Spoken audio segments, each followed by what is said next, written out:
Hi, everyone. I'm Brene Brown, and this is Unlocking Us. I'm sitting here with Barrett. How's it going? Hi. We played pickleball this morning. I know. I'm really down on my game this morning. Why? We won the first one. I think I was really distracted, and so I was just kind of like, I don't like when I'm distracted. I want to be in the game. Yeah, you can't be distracted and do well in pickleball. No. I thought I was going to get in around the pole in ATP and hit my leg instead. That's how distracted I was. So around the post is post, whatever, pole, but around the post is like when someone hits it so wide, you don't have to hit it back over the net. You can actually go around the post and back in their court. And I thought it was very awesome that you tried that today. I hit my leg. There is nothing awesome about hitting my leg. She hit her leg with your ATP, ow. She hit her leg with the paddle, right? Yeah. Because you have to do some fancy footwork to make that work. They make it look so easy, the pros do. But then what was really funny is you said, I hurt my leg and I hurt my ego. True. Oh, a little bit of the Brown family competitiveness this morning. Speak for yourself. No. Speak for both of us. All right. It's been a full-on fall, yes? Yes. So I went straight from writing Atlas of the Heart into preparing for HBO. Yes. Lots of podcasts.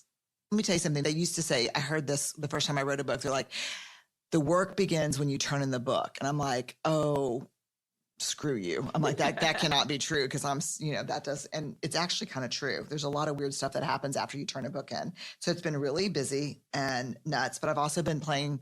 I have protected my pickleball time. Yeah, you have. You've done a good job. Like, no joke. Like I had to make it almost non-negotiable. Yeah. And I'm playing a lot of pickleball and I'm still grumpy and tired. So could you only imagine? Nope. Rude. And oh my God, now it's the holidays. Oh my God. How? I don't know how it happened, but let me just tell you this. When is this podcast coming out? It's coming out right around the corner, right? Yep. This podcast is going to be coming out on Wednesday. What's wrong with you? I'm like every one of these podcasts is Wednesday. We're punch drunk, y'all. Try to find the calendar. It's coming out Thursday during our fall break, the 24th, right? It's Wednesday, yes, November 24th. It's coming out on Wednesday. This is where we are, y'all. Yeah, this is where we are. Yeah, it's coming out on the 24th. And I don't even know why that was relevant, but I thought there was going to be something important. Oh, it's going to be, if you're in the U.S., it's Thanksgiving week. It's fall break for us. And let me just tell you this.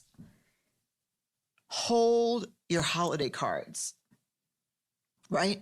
Yes. I don't want to get a holiday card from you in the next week. It's overachieving. It's rude. It's not thoughtful. Makes the rest of us feel like shit. Yeah. I'd like it a couple days after Christmas with at least one return to sender wrong address on it. With a happy holidays marked out, Happy New Year. Yeah. At least that's how ours are. Yeah, that's it. That's it. I am very grateful though this Thanksgiving week. Me too.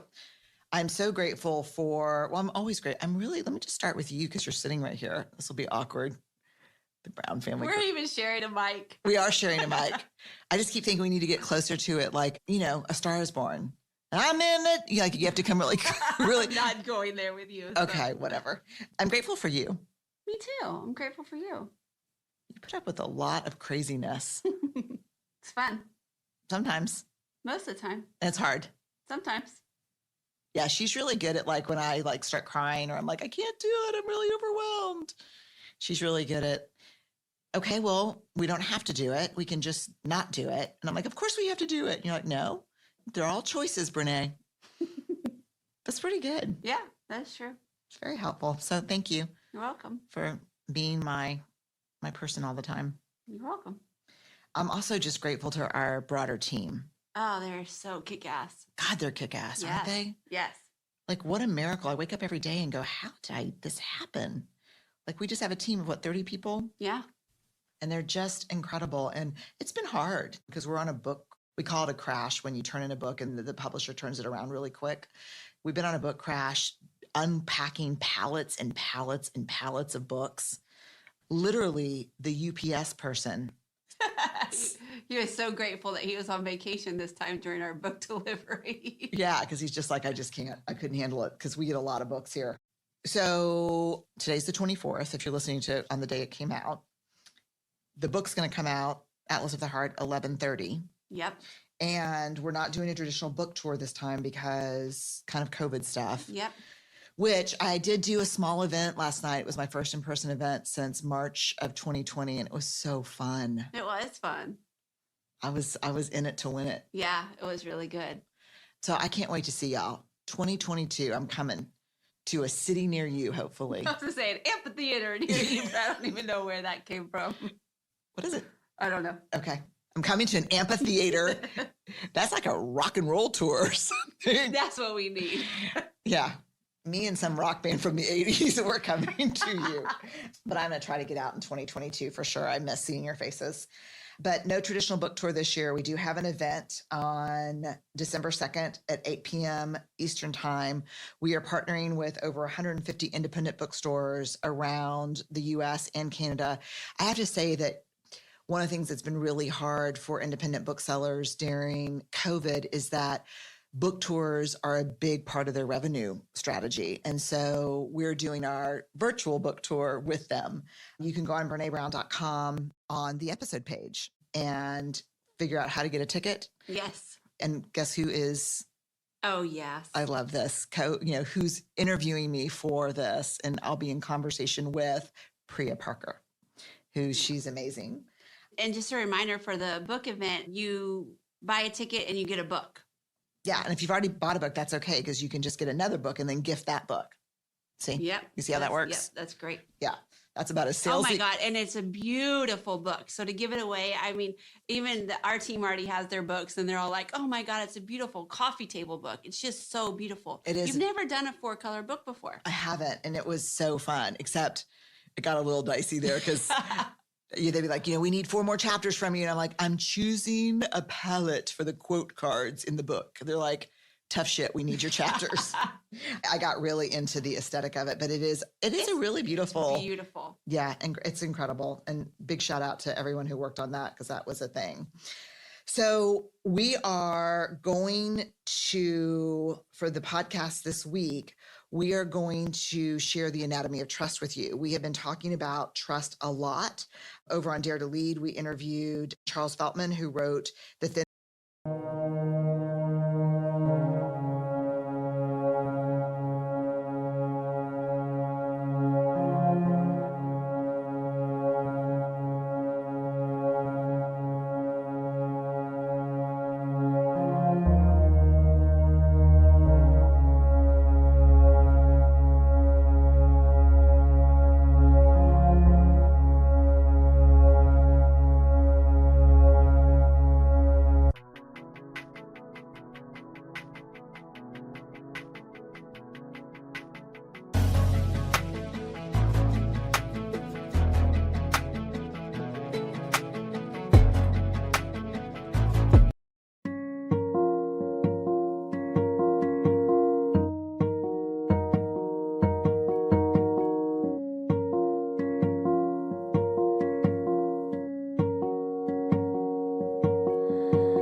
helpful.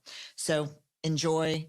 If you're celebrating a fall break or Thanksgiving this week, we're grateful for you. And here's the anatomy of trust.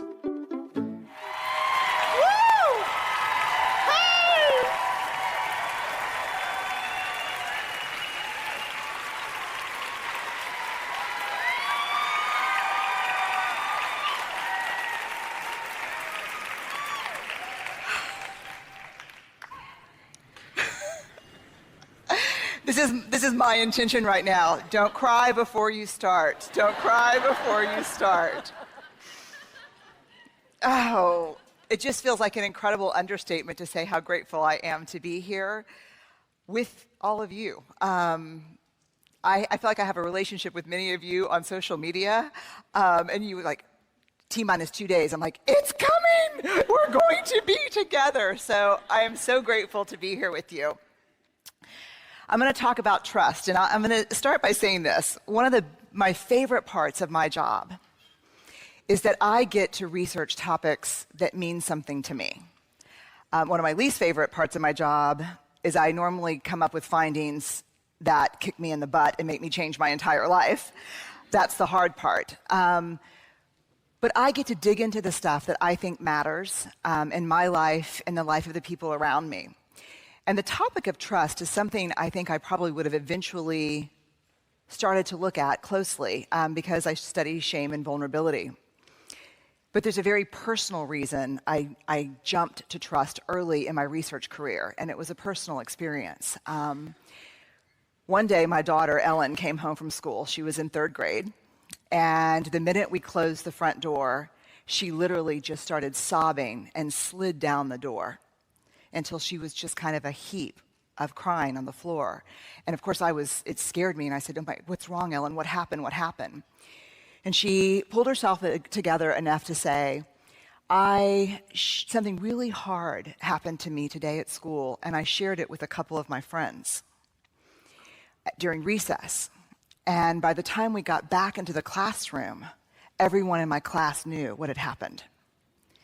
And they were laughing and pointing at me and calling me names. And it was so bad, and the kids were being so disruptive, that her teacher even had to take marbles out of this marble jar. And the marble jar in the classroom is a jar where if the kids are making great choices together, the teacher adds marbles. If they're making not great choices, the teacher takes out marbles. And if the jar gets filled up, there's a celebration for the class. And so she said, it was one of the worst moments of my life. They were laughing and pointing, and Miss Balkin, my teacher, kept saying, "I'm going to take marbles out," and she didn't know what was happening. And she looked at me, and she, just with this face that is just seared into my mind, and said, "I will never trust anyone again." And my first reaction, to be really honest with you, was damn straight. You don't tell anybody anything but your mama. Yeah, right? That's it. I mean, that was my like, you just tell me. And when you grow up and you go off to school, mama will go too. I'll get a little apartment. And the other thing I was thinking, to be quite honest with you, is I will find out who those kids were. And while I'm not going to beat up a 9-year-old, I know their mamas. That's the place you go to. And I'm like, how am I going to explain trust to this 3rd grader in front of me? So I took a deep breath and I said, "Ellen, trust is like a marble jar." She said, "What do you mean?" And I said, "You share those hard stories and those hard things that are happening to you with friends who over time you filled up their marble jar. They've done thing after thing after thing where you're like, I know I can share this with this person. Does that make sense?" And that's what Ellen said. Yes, that makes sense. And I said, "Do you have any marble jar friends?" And she said, "Oh yeah, I totally. Hannah and Lorna are marble jar friends." And I said, and then this is where things got interesting. And I said, "Tell me what you mean. How do they earn marbles for you?" And she's like, "Well, Lorna, if there's not a seat for me at the lunch cafeteria, she'll scoot over and give me half a Heine seat." And I'm like, "She will?" She's like, "Yeah, she'll just sit that like that, and so I can sit with her." And I said, "That's a big deal. This is not what I was expecting to hear." And I said, she said, "And you know Hannah on Sunday at my soccer game?" And I was waiting for this story where she said, "I got hit by a ball, and I was laying on the field, and Hannah picked me up and ran me to first aid." And I was like, "Yeah?" And she said, Hannah looked over, and she saw Oma and Opa, my parents, her grandparents, and she said, "Look, your Oma and Opa are here." And I was like, "Boy, she got a marble for that?" And she goes, "Well, not all my friends have 8 grandparents. Because my parents are divorced and remarried. My husband's parents are divorced and remarried." And she said, "And it was so nice to me that she remembered their names." And I was like, And And she said, "Do you have marble jar friends?" And I said, "Yeah, I do have a couple of marble jar friends." And she said, "Well, what kind of things do they do to get marbles?" And this feeling came over me, and I thought, the first thing I could think of, because we were talking about the soccer game, was that same game, my good friend Eileen walked up to my parents and said, "Deanne, David, good to see you." And I remember what that felt like for me. And I was like, certainly, trust cannot be built by these small, insignificant moments in our lives. It's got to be a grander gesture than that. So as a researcher, I start looking into the data. I gather up the doctoral students who've worked with me. We start looking, and it is crystal clear. Trust is built in very small moments. And when we started looking at examples of when people talked about trust in the research, they said things like, "Yeah, I really trust my boss. She even asked me how my mom's chemotherapy was going. I trust my neighbor, because if something's going on with my kid, it doesn't matter what she's doing, she'll come over and help me figure it out." You know, one of the number one things emerged around trust in small things? People who attend funerals. This is someone who showed up at my sister's funeral. Another huge marble jar moment for people: I trust him because he'll ask for help when he needs it. How many of you are better at giving help than asking for help? Right? So asking for help is one of those moments. So one of the ways I work as a grounded theory researcher is I look at the data first, then I go in and see what other researchers are talking about and saying, because we believe the best theories are not built on other existing theories, but on our own lived experiences. So after I had looked at this, I said, let me see what the research says. And I went to John Gottman, who's been studying relationship for 30 years. He has an amazing work on trust and betrayal. And the first thing I read, trust is built in the smallest of moments. And he calls them sliding door moments. Sliding Doors is a movie with Gwyneth Paltrow from the 90s. Have y'all seen this movie? So it's a really tough movie, because what happens is it follows her life to this seemingly unimportant moment where she's trying to get on a train.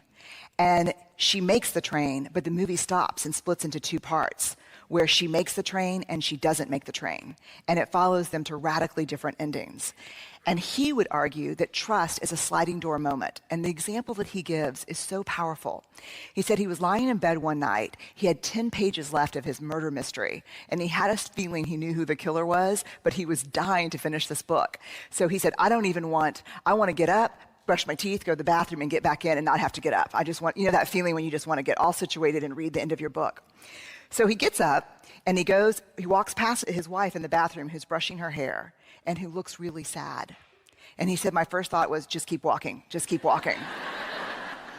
And how many of you have had that moment where you walk past someone and you're like, oh God, avert your eyes. You look at caller ID or your cell phone and you're like, oh yeah, I know, she's in a big mess right now. I don't have time to pick up the phone, right? Yes or no? This looks like guilty laughter to me. He said, that's a sliding door moment. And here's what struck me about his story. Because he said, there is the opportunity to build trust. And there is the opportunity to betray. Because as small as the moments of trust can be, those are the moments of betrayal as well. To choose to not connect when the opportunity is there is a betrayal. So he took the brush out of her hand and started brushing her hair and said, what's going on with you right now, babe? That's a moment of trust, right? So fast forward 5 years, and I'm clear about trust. And I talk about trust as the marble jar. We got to really share our stories and our hard stuff with people whose jars are full. People who've, over time, really done those small things that have helped us believe that they're worth our story. But the new question for me was this: what are those marbles? What is trust? What do we talk about when we talk about trust? Trust is a big word, right? To hear I trust you or I don't trust you, I don't even know what that means. So I wanted to know, what is the anatomy of trust? What does that mean? So I started looking in the research, and I found a definition from Charles Feltman that I think is the most beautiful definition I've ever heard. And it's simply this: trust is choosing to make something important to you vulnerable to the actions of someone else. Choosing to make something important to you vulnerable to the actions of someone else. Feltman says that distrust is what I have shared with you that is important to me is not safe with you. So I thought, that's true. And Feltman really calls for this, let's understand what trust is. So we went back into all the data to find out, can I figure out what trust is? Do I know what trust is from the data? And I think I do know what trust is. And I put together an acronym, BRAVING, B-R-A-V-I-N-G, braving. Because when we trust, we are braving connection with someone. So what are the parts of trust? B, boundaries. I trust you if you are clear about your boundaries and you hold them and you're clear about my boundaries and you respect them. There is no trust without boundaries. R, reliability. I can only trust you if you do what you say you're going to do, and not once. Reliability, let me tell you what reliability is in research terms. We're always looking for things that are valid and reliable. Any researchers here or research kind of geeks? There's 10 of us. Okay, so we would say a scale that you weigh yourself on is valid if you get on it and it's an accurate weight. 120. Okay. So that would be a very valid scale. I would pay a lot of money for that scale. So that's actually not a valid scale, but we'll pretend for the sake of this. That's a valid scale. A reliable scale is a scale that if I got on it 100 times, it's going to say the same thing every time. So what reliability is you do what you say you're going to do over and over and over again. You cannot gain and earn my trust if you're reliable once, because that's not the definition of reliability. In our working lives, reliability means that we have to be very clear on our limitations so we don't take on so much that we come up short and don't deliver on our commitments. In our personal life, it means the same thing. So when we say to someone, oh God, it was so great seeing you, I'm going to give you a call and we can have lunch. Yes or no? No. It was really great seeing you. Moment of discomfort, goodbye. Right? But honest. So B, boundaries. R, reliability. A, huge, accountability. I can only trust you if, when you make a mistake, you are willing to own it, apologize for it, and make amends. I can only trust you if, when I make a mistake, I am allowed to own it, apologize, and make amends. No accountability, no trust. V, and this one shook me to the core. Vault. The vault. What I share with you, you will hold in confidence. What you share with me, I will hold in confidence. But you know what we don't understand? And this came up over and over again in the research. We don't understand the other side of the vault. That's only one door on the vault. Here's where we lose trust with people. If a good friend comes up to me and says, oh my God, did you hear about Caroline? They're getting a divorce. And it is ugly. I'm pretty sure her partner's cheating. You have just shared something with me that was not yours to share. And now my trust for you, even though you're gossiping and giving me the juice, now my trust for you is completely diminished. Does that make sense? So the vault is not just about the fact that you hold my confidences. It's that in our relationship, I see that you acknowledge confidentiality. Here's the tricky thing about the vault. A lot of times, we share things that are not ours to share as a way to hotwire connection with a friend, right? If you don't have anything nice to say, come sit next to me. That's our, yes or no? Like, our closeness is built on talking bad about other people. You know what I call that? Common enemy intimacy. What we have is not real. The intimacy we have is built on hating the same people. And that's counterfeit. That's counterfeit trust. That's not real. So the vault means you respect my story, but you respect other people's story. Integrity. I cannot trust you and be in a trusting relationship with you if you do not act from a place of integrity and encourage me to do the same. So what is integrity? So I came up with this definition because I didn't like any of the ones out there, and that's what I do when I don't like them. I do. I look in the data and I say, what's integrity? Here's what I think integrity is. 3 pieces. It's choosing courage over comfort, choosing what's right over what's fun, fast, or easy, and practicing your values, not just professing your values.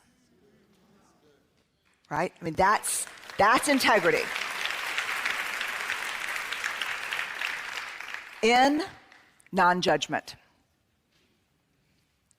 I can fall apart, ask for help, and be in struggle without being judged by you. And you can fall apart and be in struggle and ask for help without being judged by me.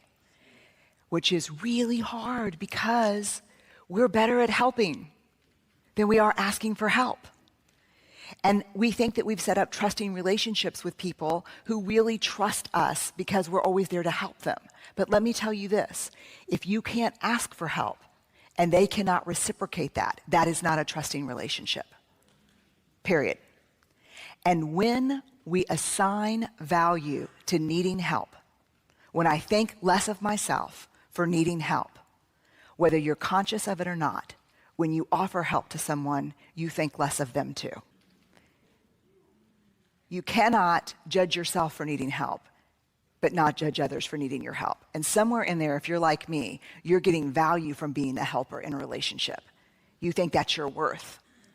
But real trust doesn't exist unless help is reciprocal and non-judgment. The last one is G, generosity. Our relationship is only a trusting relationship if you can assume the most generous thing about my words, intentions, and behaviors, and then check in with me.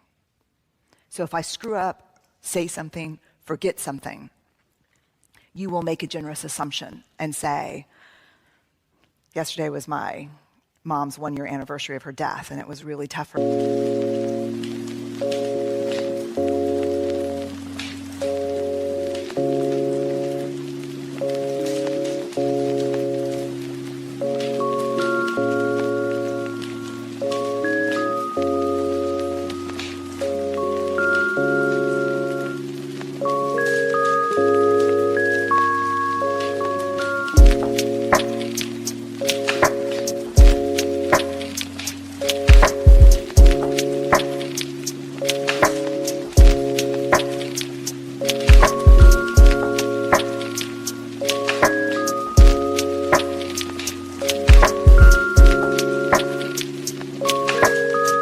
Talked to you about it last month, and I really was hoping that you would have called.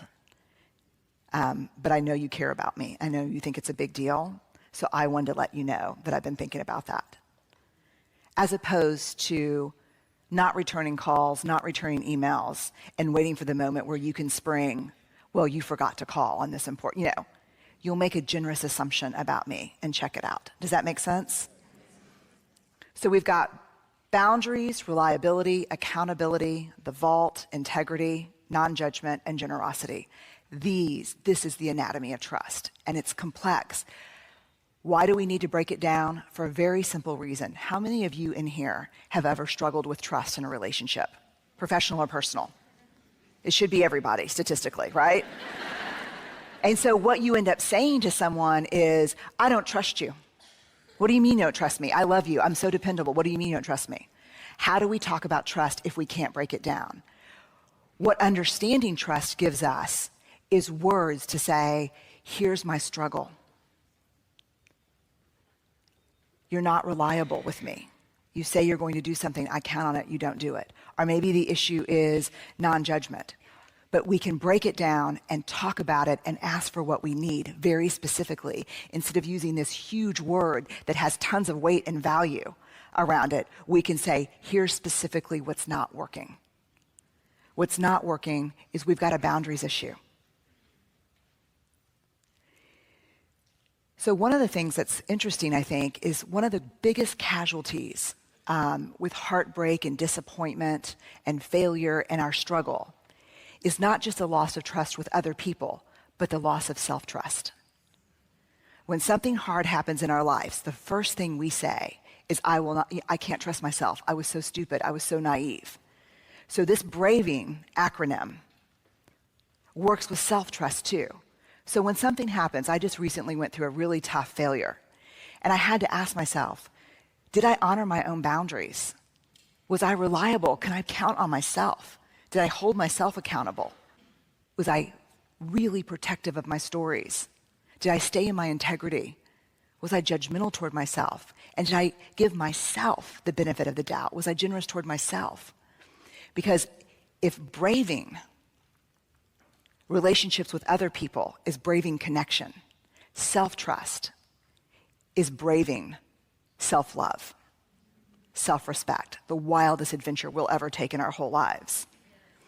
And so what I would invite you to think about when you think about trust is, if your own marble jar is not full, if you can't count on yourself, you can't ask other people to give you what you don't have. So we have to start with self-trust. There's a great quote from Maya Angelou that says, I don't trust people who don't love themselves, but say, I love you. Right? She quotes an African proverb when she said that, and she said, be wary of the naked man offering you a shirt. And so a lot of times, if you find yourself in struggle with trust, the thing to examine first is your own marble jar. How you treat yourself, because we can't ask people to give to us something that we do not believe we're worthy of receiving. And you will know you're worthy of receiving it when you trust yourself above everyone else. So thank y'all so much. I'm so honored to be here.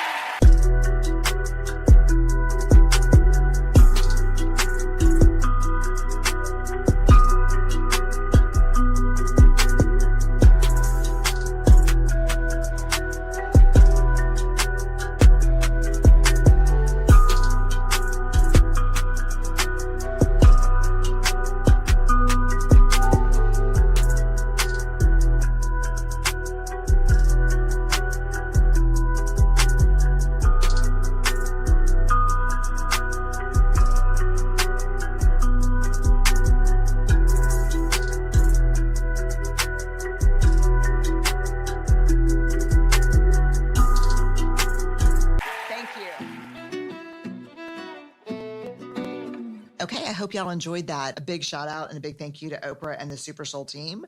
You can follow the Super Soul podcast on Spotify or wherever you listen to your podcast. You know that every episode that we do of both Unlocking Us and Dare to Lead has a page on BreneBrown.com, on the new BreneBrown.com. Yeah, the new beautiful BreneBrown.com. Check it out. We are leveling up our aesthetic game. Yes, we are. Yeah. Beauty and excellence is one of our values here at BBERG, which stands for Brene Brown Education Research Group. But I think about it so much now after interviewing Sarah Lewis on Dare to Lead about aesthetic force and the importance of beauty and aesthetics. Important. So we, on our new website, which is so gorgeous, and shout out to the team that made that happen. Totally. Big lift. Don't forget to join us for the Atlas of the Heart live virtual launch on December 2nd. And stay awkward, brave, and kind, y'all. We're grateful for you. You say bye? Bye. Bye. Unlocking Us is a Spotify original from Parcast. It's hosted by me, Brene Brown. It's produced by Max Cutler, Kristen Acevedo, Carly Madden, and Tristan McNeil. and by Weird Lucy Productions. Sound design by Tristan McNeil, and music is by the amazing Carrie Rodriguez and the amazing Gina Chavez.